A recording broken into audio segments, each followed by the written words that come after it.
how to change taskbar colors on Windows 11. So that is what I'm going to show you guys in this super quick and easy tutorial. So let's get into it.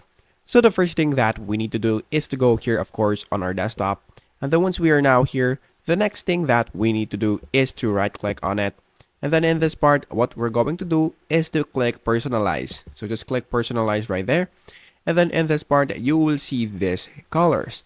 So all you have to do is to, of course, click on colors. And then in this part, you will see this options right here to change your taskbar colors. So if you want to change your mood right here, if you want it to be dark or light, it's up to you. And then for the transparency effects, if you want to change it, if you want to turn it off, you can do that. Or if you want to turn it on, you can also do that. And then for the accent color, this is where you can change the taskbar colors. So all you have to do is, let's say for example that we want to change it into color red right there. And if we click this one right here, if we click on, as you can see, we now have changed it into color red. However, if you want to change it into other colors, let's say for example color green right here, if we click that, as you can see, we now have also changed it into color green. So that is basically it. That is how easy it is. That is how to change taskbar colors in Windows 11.